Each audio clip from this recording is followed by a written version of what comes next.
Bom dia a todos, que a paz de Jesus envolva cada um de nós.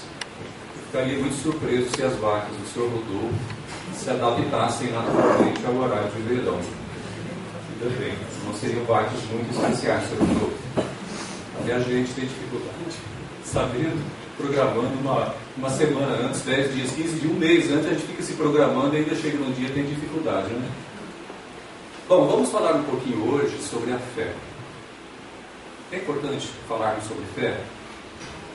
Eu retomei esse tema que já abordamos, inclusive, alguns anos atrás, inclusive aqui nessa casa, e retomei não por acaso, porque eu tenho sentido no momento atual da minha vida necessidade de trabalhar comigo um pouco mais essa questão da fé, né, do fortalecimento da fé. Porque a vida da gente é interessante, né? Ela não segue assim um ritmo tranquilo. Tem momentos que a gente tem que tomar algumas decisões, e às vezes essas decisões são muito importantes, que podem mudar o destino da gente, podem fazer uma grande diferença. E aí é que a gente percebe a importância da fé. Porque quando está tudo muito bem, tranquilo, suave, a gente vai conduzindo a vida, né? Vai levando. Né? Como alguém que está remando num barquinho e que de repente se depara com uma situação complicada, uma cachoeira à vista, e aí é o momento de tomar uma decisão. Porque sabe que aquele momento é importante, alguma coisa vai ter que fazer rápido, porque o tempo vai passando. A vida vai nos preparando o cenário, o contexto no qual nós estamos inseridos e exigindo de nós, em alguns momentos, tomadas de decisões que vão fazer uma grande mudança na nossa vida. E a gente sabe disso, a gente está percebendo. Às vezes a gente fica protelando, né? Como que aguardando que aconteça alguma coisa diferente, né? Que surja algo diferente e a gente não necessite tomar a decisão, fazer aquela escolha. Mas isso é uma ilusão, é uma grande ilusão. A gente sabe que a decisão depende da gente e que deve ser tomada e que o tempo está passando. E se não for tomada, pode trazer complicações. E de fato, sempre traz. Se for algo importante, indispensável, vai trazer algum problema se a gente não tomar a decisão. Assim é a vida. E diz o Espírito André Luiz, essa frase até me assusta, né? Mas ela é importante de ser relembrada de vez em quando. Que nos momentos graves da vida, a nossa realidade espiritual se faz muito mais visível. E isso eu já pude comprovar na minha vida muitas vezes. É bem isso mesmo. É no momento grave que a nossa verdade espiritual, que a nossa condição real se apresenta. E aí nós podemos avançar, dar um salto ou não, dependendo de como nós lidamos com essa nossa condição espiritual. Podemos protelar, podemos deixar para depois, ou podemos agir. Em função do quê? Da nossa condição espiritual. São os momentos de prova. Sem dúvida alguma, são os momentos de prova que podem virar verdadeiras expiações se não forem bem enfrentados. E nós estamos na Terra para quê? Para alcançar a perfeição, gradativamente, vida a vida. Assim, nós entendemos que todas as experiências têm o seu papel educativo. Porque se nós estamos com a finalidade de nos aprimorarmos intelectualmente, moralmente, tecnicamente, em todos os sentidos, obviamente que todas as experiências guardam uma finalidade educativa. Nos propõe o crescimento, nos propõe o quê? Aprender algo, tornar nosso algo que ainda não possuímos, para que a nossa vida se faça com maior decisão, se faça com maior, enfim, com mais alegria também, né? Com maior motivação, e a gente caminhe em direção aos propósitos estabelecidos para nós nesta encarnação. Vamos imaginar o processo de evolução não como quem está subindo, né? Uma subida direta e tal, mas como um processo circular e ascendente, como se estivéssemos subindo uma escada espiral. E acho que todo mundo aqui já subiu uma escada em espiral, sabe bem como é que é. Essa seria uma representação muito interessante do processo de evolução. Nós estamos circulando, porque tudo é cíclico no universo, né? Tudo é cíclico, então o processo também é cíclico, e, porém, nem sempre a coisa vai avançando tranquilamente. Às vezes nós nos detemos num determinado ponto dessa espiral. E o que acontece? Nós continuamos girando, porque é cíclico. mas no mesmo ponto, na mesma altura, sem avanço. Por que, Sr. Rudolfo? Porque está difícil mudar alguns padrões de pensamento, nós estamos com dificuldades de mudar alguns comportamentos, nós estamos com dificuldades de abandonar alguns hábitos, alguns valores, algumas ideias, e às vezes até mesmo a profissão, que já não se prestam mais ao momento atual, já não atendem mais ao que a nossa vida está pedindo de nós. E aí então, na recusa, na resistência em avançar, em abandonar algo para adquirir outros valores, novas ideias e novos hábitos, nós ficamos circulando no mesmo ponto, nas mesmas vivências, nos mesmos padrões de pensamento, com as mesmas pessoas e com a mesma percepção da vida. Porque enquanto não avançarmos, a nossa maneira de ver o mundo também não muda, não se transforma, porque ficamos no mesmo patamar de experiências. Isso é bem delicado. Mas é a nossa vida, é a vida de toda criatura humana, passar por esse tipo de experiência. Aí então, a vida, todas as experiências se apresentam como desafios para nós, para que nós possamos, de repente, sair, tomar alguma decisão, e sair da mesma altura do círculo e avançarmos um pouco mais além. Claro que não se exige de nós mudanças todos os dias. Não é assim. É preciso que haja uma mudança e haja uma estabilização também daquela condição alcançada. Mais adiante vai se exigir novamente um avanço, novas decisões. E aí mais um tempo de tranquilidade, onde nós vamos fixando os elementos, né, daquela nova experiência, daquele novo hábito, até o momento em que ele também já não atender mais ao que nós precisamos espiritualmente. E esse é o processo. É assim que segue a vida, é assim que nós a entendemos. Desafiadora. O que tem a ver isso com a fé? Muito, né? Ou tudo. A fé, a confiança. Antes de tudo, a fé em Deus. Confiar que Deus existe. Eu me recordo agora do dia que eu tomei consciência de que eu acreditava em Deus. Nessa encarnação. Foi muito interessante. Ainda jovem, um dia eu parei no fundo do meu quintal e eu comecei a pensar nisso de uma forma muito diferente. Muito diferente. Eu falei, puxa, Deus existe. E isso foi muito interessante para mim. Às vezes nós podemos passar talvez uma encarnação inteira com aquela ideia de Deus, da existência de Deus, mas sem se deter para analisar mais profundamente a nossa crença realmente na existência de Deus. E isso faz muita diferença para nós. Quando nós passamos a acreditar realmente na existência de Deus, mas no Deus que providencia, no Deus providência, no Deus ação, no Deus que está presente, né? Um Deus que realmente faz parte das nossas vidas todos os dias, que é capaz de fazer em nossas vidas coisas que nós, com nossas capacidades, não conseguimos mesmo. Tem coisas que a gente sabe que foge das nossas possibilidades, que a gente gostaria de mudar, de mexer, de alterar, e sentimos-nos impotentes diante delas. É aí o momento da fé, o momento da crença verdadeira em Deus, porque Ele pode mudar isso se o que nós queremos for bom, for útil, for coerente, for justo para nós. Claro que Deus também tem seus critérios para nos atender, né? Não pode ser diferente. Mas a importância da fé.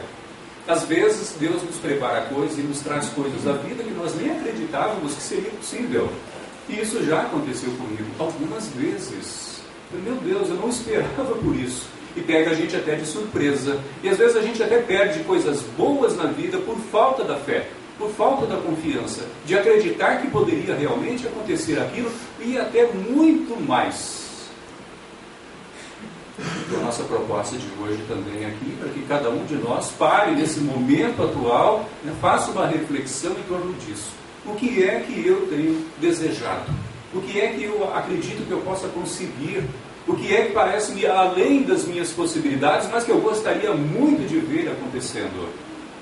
Se for justo, coerente para nós, merecido, pode acontecer sim, mesmo que tudo evidencie que não. Aí entra a fé, a nossa confiança no nosso Criador. E Ele gosta, né, de nos ver nessa situação, às vezes de dúvida, que é a falta de fé, o que é? É a dúvida. Então o momento da dúvida é normal, É normal dentro da nossa condição humana, dentro do nosso momento, dentro dessa escada que estamos subindo. É normal, mas não pode permanecer só na dúvida. Tem um momento limite para a dúvida também. Vicissitudes da vida. Falei que estou buscando esse tema no momento, até porque eu tenho sentido necessidade de revê-lo. E acredito que todo mundo está se encontrando já um pouquinho aqui diante do que nós temos falado. Porque todos os presentes têm suas vidas, têm seus desafios, já tem seu histórico de vida e sabem muito bem desse assunto. Vicissitudes. O que são vicissitudes? São sofrimentos? Geralmente se imagina vicissitude como sofrimento, mas não é. Vicissitudes são as mudanças, as alterações naturais no panorama da nossa vida. Podem provocar dores, podem provocar sofrimentos, né? Vai depender de como nós fazemos o enfrentamento dessas situações novas, dessas mudanças que nos surpreendem algumas vezes. Mas vicissitude em si não é uma dor, né? Não é sofrido, é apenas uma alteração do panorama, do contexto da nossa vida. E aí, naturalmente, a presença, a importância da fé. A fé é divina quando nós depositamos confiança em Deus. Humildemente confiamos na ação divina. Ela é humana quando nós depositamos confiança em quê? Em nós, em nossa capacidade. Somos capazes. Se somos filhos de Deus, se fomos criados à sua imagem e semelhança, temos a potencialidade divina. Embora não totalmente desenvolvida, mas temos também em germe a fé. Aí a confiança em nós. A autoconfiança pode nos levar muito longe e fazer coisas que nós, de repente, não acreditamos que possamos fazer, mas que só está esperando, né? Apenas dependendo de algumas atitudes, uma mobilização, uma ação agora, outra depois, mas não ficar deixando muito para depois. E esse é um problema muito sério, né? A protelação, a procrastinação. Isso realmente frustra a gente. Depois, mais adiante, a gente fala, poxa, eu deveria ter feito isso, eu deveria ter estudado aquilo, eu deveria ter tomado tal atitude. E aí é um sentimento desagradável, né? Um sentimento de culpa por não ter feito.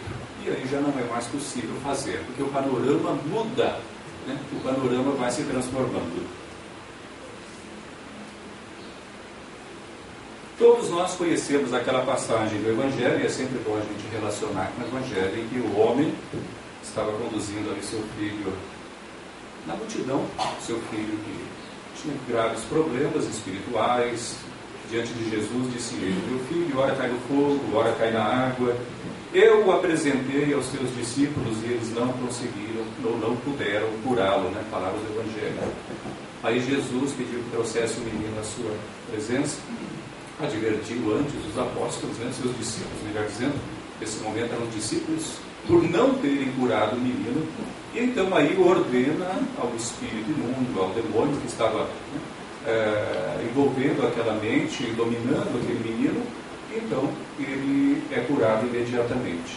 Depois os discípulos vão conversar com Jesus em particular, né, porque no meio do povo você fica com vergonha, então vamos em particular, né, pedir, mestre, por que nós não conseguimos curá-lo? Né? E aí ele diz, e todos nós sabemos a resposta, né? Foi por causa da vossa incredulidade. Eu gosto muito dessa palavra, incredulidade. Não creram, não creram que eles poderiam curar. Eles estavam preparados para curar, mas não curaram porque não acreditavam que eram capazes de curar. E então não curaram, não obteram o resultado. Interessante pensar nisso. Eles estavam preparados para curar, mas a incredulidade deles não permitiu que eles curassem. Certamente tentaram, ou talvez nem tentaram, achavam que não seriam capazes de curar, então não foi curado. E nós hoje? Será que é dada a nós a possibilidade de curar outras pessoas? Ou será que isso era algo apenas possível aos discípulos diretos de Jesus? Será que cada um de nós, na condição de cristão, não pode também curar? Eu acredito que nós podemos curar, sim. Esse poder nos é dado. E aí, claro, vai depender também da nossa fé. Porque muitas vezes a gente até deixa de fazer um ato bom Porque a gente acredita que não vai dar bom resultado, a gente não está confiando muito. E basta ir lá, né? Ou basta trazer a pessoa à sua frente, enfim, se deparar com a situação que você pode curar, sim, com a ação apenas da vontade. A vontade, que é poderosa, né? A vontade mobiliza os recursos espirituais da criatura, mexe no campo fluídico, e aí ela pode curar, sim. Então eu penso que essa missão dos apóstolos lá de tanto tempo atrás, ela continua válida para nós também nos dias de hoje, e continuará valendo sempre, até que a gente conquiste pelo menos essa fé verdadeira, porque temos aprendido que existe a fé verdadeira e a fé vacilante. Que bom se tivéssemos a fé verdadeira e plena. Ela nos traria todos os recursos necessários para nós resolvermos todas as nossas problemáticas e até dos nossos irmãos de humanidade, né? Os que estão caminhando próximos a nós. Isso é possível através da fé verdadeira. Ela dá a certeza, ela dá a confiança, que ela conduz a criatura a realizar os, entre aspas, os milagres, né? Aquilo que parece impossível. Mas existe também a fé vacilante. Mas vejam que interessante, fé vacilante. Está falando que é fé, mas é vacilante. Não está dizendo que não existe fé. Existe já a fé, mas vacila. Como entender isso, hein, meu amigo? Vamos pensar em nós, na nossa condição humana. Tem hora que a gente está acreditando, né? Eu tenho certeza, eu sei que eu vou conseguir, é só eu continuar avante, eu vou fazer isso, fazer aquilo que eu vou conseguir. Algumas horas depois a pessoa já está, mas eu não sei se, será que vai dar certo mesmo? Não sei, se eu fizer isso, e se acontecer aquilo, como é que eu vou fazer? Será que depende só de mim mesmo? É assim, essa é a fé vacilante. Ela acredita agora, depois de um certo tempo já não está acreditando muito, ou não está acreditando nada. Então ela vacila, ela duvida de si mesma. Terrível isso é muito sofrido. Isso não leva a gente avante. Muito pelo contrário, mantém o processo estagnado. A gente não avança com fé vacilante. Não tem como, né? É contra a lei divina, né? Até fisicamente falando, não é possível que ocorra alguma coisa boa, que a coisa avance sem numa condição de fé vacilante. Concordam comigo? Todo mundo aqui já vacilou algumas vezes? Ou será que é só eu que vacilei até hoje?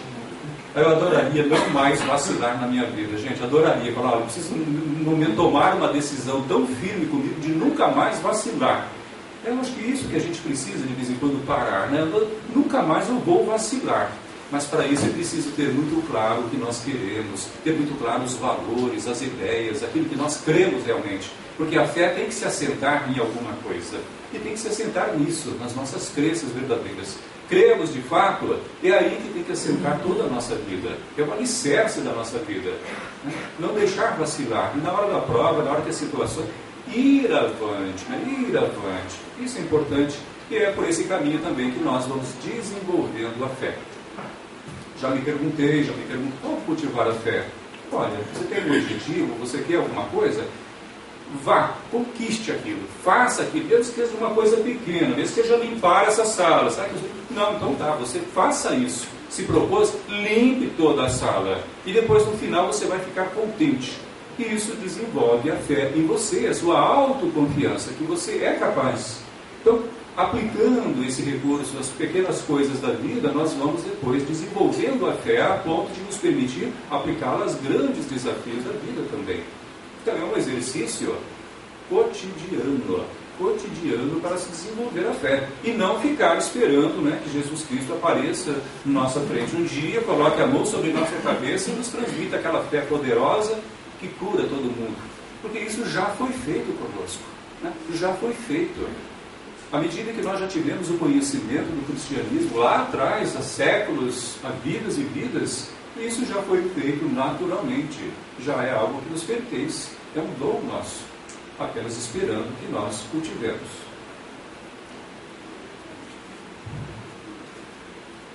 Existem as montanhas. Bom, o que é uma montanha? professor de geografia, tem alguém aqui? Pode definir para nós uma montanha, né? Tem? De geografia? Você, Davi?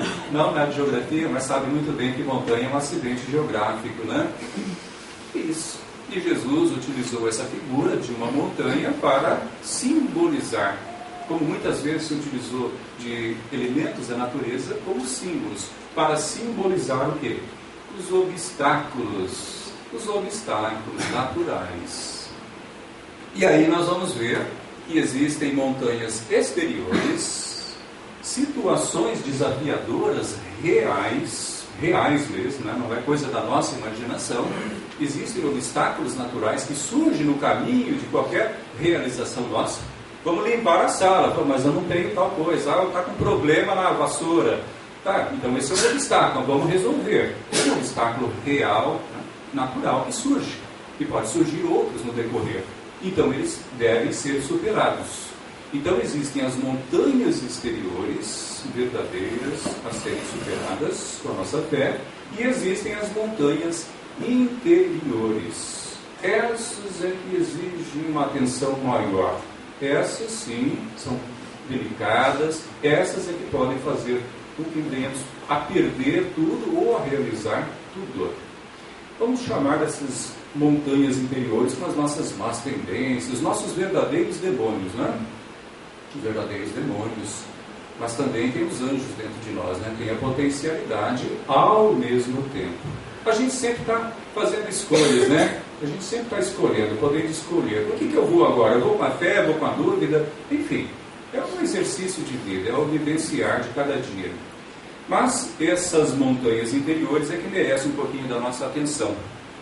Porque, como dizia Kardec, se reconhece o espírito pela sua transformação moral e pelos esforços que empreende para dominar as suas más tendências. Logo, pelos esforços que empreende para dominar justamente essas montanhas interiores, esses demônios, aquilo que pode fazer ou impedir o nosso avanço, né? O nosso caminhar para nossas realizações e nossa felicidade. No que diz respeito ao nosso desejo de propagar a fé espírita, isso está dentro do Evangelho, no capítulo 19, existem algumas montanhas exteriores reais, né? A época de Kardec existiam, existem hoje, continuarão existindo, que são as resistências das outras pessoas, né? Em aceitar, as pessoas da própria família, né? Pessoas que a gente gostaria que adotasse também, que cresce, que acreditasse naquilo que nós acreditamos, porque faz bem para a gente sabe que faria bem para elas também. Mas existem, às vezes, resistências. E essas resistências se manifestam, às vezes, na forma de fuga, de críticas, de ironias, né? De ataques. Todo espírita sincero já vivenciou esse tipo de situação, né? De pessoas que ironizam, não acreditam, debocham. E aí é um momento da fé também, né? Porque a nossa fé tem que ser mais forte disso, Allan Kardec, do que a ironia dos nossos adversários. Se não for, nós já vacilamos, já cai o nível da nossa fé, já cai a nossa motivação, já entramos de repente no estado de tristeza, de abatimento. Os preconceitos da rotina, pessoa que precisa, está carente, mas você diz, não, mas está bom assim, né? Sempre foi assim, eu estou bem, eu estou precisando disso. Faz uma oração lá para mim, leva meu nome, põe meu nome lá, né? Que é muito mais cômodo, né? Põe meu nome lá no livro, né? Que já está bom. A má vontade, né? A indisposição, o querer se mobilizar por si mesmo. O fanatismo que é a fé levada ao extremo, né? A pessoa acredita em algo e leva isso ao extremo, torna-se uma criatura fanática. Nós também podemos nos tornar fanáticos. E isso não é nada conveniente. Né?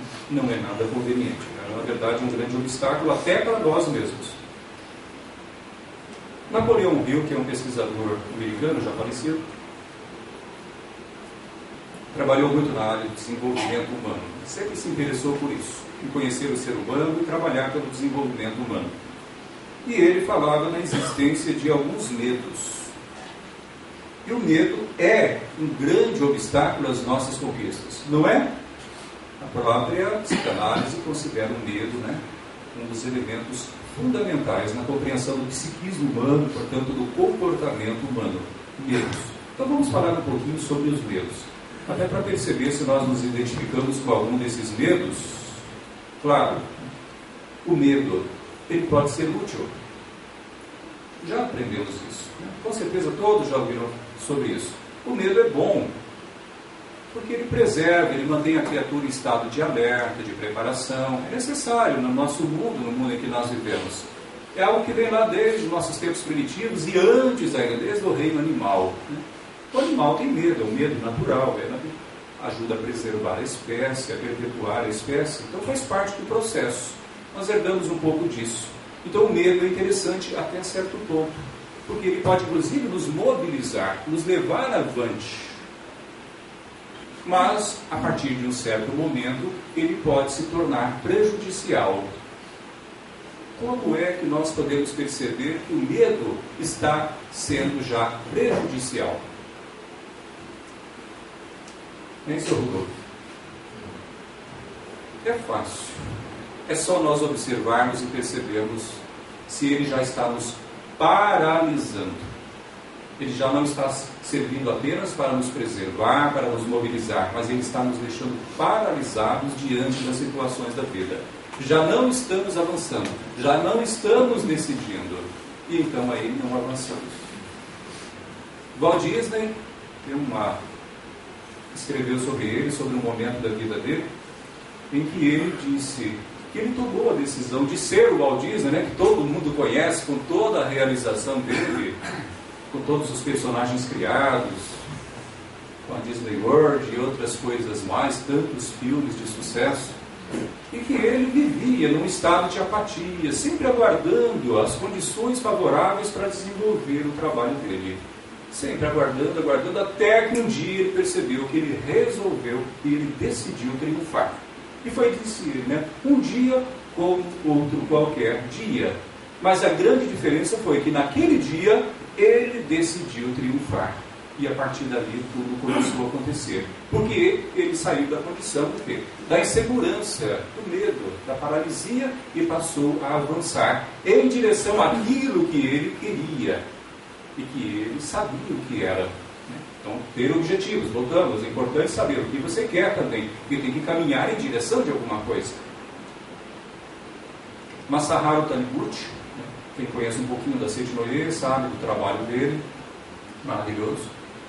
E li muitos conceitos da Seiji Noye e é muito interessante. E ele também é outra pessoa, eu lendo um dia sobre ele, até ganhei uma revistinha, peguei no balcão de um amigo meu, estava lendo ali, folheando, enquanto esperava ser atendido. E achei muito interessante ele falando sobre a experiência dele. Ele também estava sempre aguardando as condições ideais. Ele queria ter a condição financeira favorável para poder desenvolver aquilo que ele considerava a missão dele de levar. Eu não me lembro os termos exatos que ele usa ali, mas levar a luz para a humanidade. E ele sempre ficava aguardando. E de repente ele já achava que estava num ponto muito bom, que de repente ele poderia começar. E aí certo dia a casa dele foi invadida, roubaram tudo e ele se viu na pior. Então, puxa, vou ter que adiar um pouco mais. E foi retomando a vida e conquistando novamente, avançando, até o momento que ele sentiu que já estava pronto. E novamente ele retornava um dia para sua casa e foi surpreendido. Novamente a casa já tinha sido roubada, né? Levaram todos os seus bens. Aí ele começou a conversar com Deus. Meu pai, assim, eu nunca vou conseguir iniciar meu trabalho de levar a luz, né, para a humanidade. E aí diz ele que uma voz falou muito claramente dentro dele, para a consciência dele: o momento é agora. É agora que você deve começar, não é depois, é exatamente agora. E aí então ele tomou a decisão de levar avante o projeto que ele trazia internamente, e as coisas foram acontecendo. Então vejam bem como é que é a questão da fé, do medo, das resistências nossas. Não acreditar que o panorama já está pronto. A gente quer levar a luz quando já está todo mundo iluminado? Não, quer levar a luz exatamente porque ela está faltando. Tomar a decisão é porque é a decisão que vai mudar. Não esperar mudar para depois tomar a decisão. Percebe? A gente inverte o processo. A gente fica normalmente aguardando para ver a coisa acontecer. Então, a decisão, tomar decisão faz uma imensa diferença. A decisão rompe os conflitos. Está em conflito? Decida fazer alguma coisa, porque a decisão elimina o conflito. Medos. Medo da morte. Todo mundo aqui tem medo da morte? Ou medo de morrer? Todo mundo fala, não, eu não tenho medo da morte, eu tenho consciência da vida espiritual. Mas a gente tem medo do fenômeno, da passagem, da mudança. Claro que a gente tem medo. E tem que ter medo, sim. Né? Tem que ter medo, sim. Se o carro falhar o freio, aí faltou o freio, uma decisão, imagina. Você não vai ficar com medo? Tem que ficar com medo. É natural esse medo. É um medo de morrer. É um medo de morrer que está por detrás disso. Então, o medo da morte é um dos medos, né, que podemos considerar como básico, ou pelo menos o Napoleão Hill considera. O medo da velhice. Medo da velhice. Se já estamos na velhice, não adianta ficar com medo mais, né? Já tem que lidar com a situação e pronto, né? A gente está envelhecendo, cabelo branco, tá? Tem que aprender a lidar com essa realidade da vida. Enquanto a ciência não descobrir os meios, né, de barrar o processo de envelhecimento, que eu acredito que vai conseguir, né? Eu acho que é um processo natural das conquistas científicas, será isso. Não sei quanto tempo vai demorar isso, mas um dia vai se saber, vai se descobrir o processo de não envelhecer mais. Vai ser uma mudança radical na vida, mas enfim, é algo. O medo da velhice leva a pessoa a negar a idade. Quando você começa a não querer falar a tua idade, você já está com problemas com a idade, né? Já começa a esconder que já não está lidando bem com o tempo, né? Esse é já o primeiro sinal característico. Quando a gente está na casa dos 20 anos, a gente não tem dificuldade de falar a idade, a gente fala do ato, né? A gente começa a dar desculpas, né? Não posso fazer isso não é para mim, né? Já não dá mais, não é para pessoas da minha idade. E a gente vê que isso aí está caindo por terra, e muitas coisas estão caindo por terra. Hoje até pessoas de idade, acima de 50, 60 anos, estão sendo buscadas aí para se reintegrar ao mercado de trabalho, porque tem empresas precisando de pessoas, inclusive, com esse perfil, pessoas mais maduras, né? Que fazem muita diferença. Eu tenho sabido disso, e é importante isso. Até para que haja um equilíbrio maior nos meios de trabalho, né? Às vezes muitos jovens, uma pessoa de mais idade, meia idade, isso é importante também para que haja uma harmonização. Reduz a iniciativa, né? O medo da velhice. A velhice, a pessoa se envolve demais pela idade, pela ideia de limitações, então ela começa a não ter iniciativas mais. Ela acredita que não deve fazer isso, não deve fazer aquilo, então ela já fica paralisada. Olha o problema da idade. Mas a psicóloga Nancy Anderson, americana, ela comenta esses medos aqui citados pelo Napoleão Hill em uma de suas obras, e ela diz que a velhice também ela tem um agravante, né? Porque ela representa a perda do poder de atração. Olha que interessante. Perda do poder de atração. Eu nunca tinha pensado nisso, mas não, olha, está certo, é bem isso mesmo. A pessoa vai perdendo o poder de atrair o sexo oposto, né? Pelo processo de envelhecimento. Pelo menos ela acredita, e quanto mais ela acreditar nisso, de fato ela vai ocorrer, né? Porque vejam bem, também é uma questão de crenças, né? Em que eu acredito. Medo da doença, medo de adoecer. Quem gosta? A gente tem medo, né? É natural um certo receio de ficar doente, desenvolver uma doença grave, uma doença incurável. Temos, né, o receio, mas isso deve nos mobilizar. Porque vejam, é interessante observarmos o seguinte: aquilo que é o motivo do nosso medo deveria ser sempre um motivo da nossa realização. Ou seja, o elemento da nossa motivação, o que deveria nos levar avante. Os cientistas entendem muito bem disso, né? Porque eles pegam problemas, eles gostam de problemas, querem resolver problemas. A ciência avança por quê? Porque muitos, milhares de pesquisadores se lançam a resolver, encarar os problemas de frente, com fé, com confiança, sabendo que podem alcançar algum resultado. E então aí ela vai avançando. Medo da miséria, medo de ficar pobre, medo de perder tudo. Dizem que esse medo, ele diz que esse medo não é um medo só de, pode-se imaginar, porque eu tenho pouco, então eu tenho medo de perder o pouco que eu tenho. Não, ele diz que esse medo, inclusive às vezes, ele é gravíssimo em pessoas muito ricas, milionários. Às vezes sofrem, padecem do medo da miséria. Porque tudo é muito relativo, nós sabemos disso. Se tem pouco dinheiro, eu faço negócios menores, mas se quem tem muito dinheiro faz negócios maiores. O risco sempre vai existir.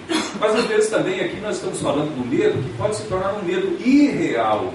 irreal, né? Ele não é real. É um medo criado pela imaginação. E como a imaginação é poderosa, né? Como é poderosa. Basta, às vezes, imaginar fortemente uma coisa e a gente acredita que ela já está acontecendo. Olha as fobias. Olha as fobias. Os problemas mais difíceis de tratar no ser humano é a fobia, que é um medo injustificável. Mas a criatura tem o medo, ela sente o medo, em algumas situações ela tem a fobia. Ela evita certas experiências, né? Até para que não ocorra o episódio fóbico, né, na vida dela. Porque ela sabe que não consegue ter controle sobre ele, muitas vezes. Poder também da nossa imaginação. Medo da perda do amor. Do cônjuge, do filho, da filha, do pai, da mãe, enfim, medo de perder o amor do outro. E o medo da crítica. Eu considero esse talvez um dos piores, o medo da crítica. Que é o dia a dia nosso, medo de ser criticado, de ser mal avaliado, de ser mal visto. Então, isso é a base da baixa autoestima. A pessoa passa a descrer nela própria, na sua capacidade, nas suas habilidades, já acredita que não é possível. Então, essa é a base da baixa autoestima. Podemos mudar isso? Se detectamos em nós alguns temores, alguns medos, falta de fé, podemos mudar? Claro que podemos, é o que nós falamos há pouco. Walt Disney, seu exemplo de vida, Masaharu Taniguchi, seu exemplo, e se nós formos pesquisar mais, ouvir mais, a gente vai descobrir muitos e muitos outros exemplos, né, significativos, né, de pessoas que realizaram grandes obras e que, no princípio, não estavam acreditando nelas mesmas, né? Não acreditavam que seria possível. Então, é possível mudar, desde que nós venhamos a mudar o nosso estilo de vida. Não é possível avançar, resolver problemas, se não houver também mudanças nos hábitos, adoção de novos hábitos. O Espírito Hamed nos dá algumas recomendações, anotamos aqui duas delas. Uma delas é não duvidar de nossas capacidades e de nossas vocações naturais. Não duvidar de nós. Não duvidar de que estamos preparados. Não duvidar de que somos capazes. Esse é um ponto importantíssimo. Não questionar sistematicamente nossas forças interiores. Autoanalisar-se. Importantíssimo. Com frequência, se perceber, se entender, ver possibilidades, ver necessidades. Mas ficar se questionando sistematicamente, mas será que eu sou capaz? Será que isso é possível? Será que eu tenho realmente isso, essa força? Essa forma repetida de ficar se questionando, e geralmente dentro de uma linha meio negativa, é um indicativo, né, de baixa autoestima, de falta de autoconfiança, e precisa ser trabalhado. Então, não se questionar sistematicamente. E fazer. E gostaríamos aqui de dar uma fórmulazinha interessante para vocês. É a fórmula do chá. Todo mundo aqui já fez um chá, né? Então nós vamos dar uma fórmula de um outro chá. Alguns já conhecem. Chá. C-H-K. O C de conhecimento. H de habilidade. E o A de atitude. Então, para fazer essa fórmula, segundo estudiosos, nós precisamos de 10% de conhecimento, 10% de habilidade e 80% de atitude. Então, na verdade, o mais importante na vida é a atitude.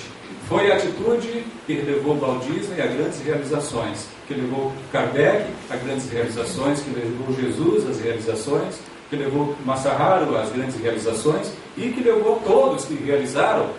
Foi a atitude. Não é o talento natural, né? O geninho, né? Nasce gênio, é um perigo isso, né? Criança gênio, né? Cresce gênio, mas de repente lá à frente ele deixa de ser gênio. Por quê?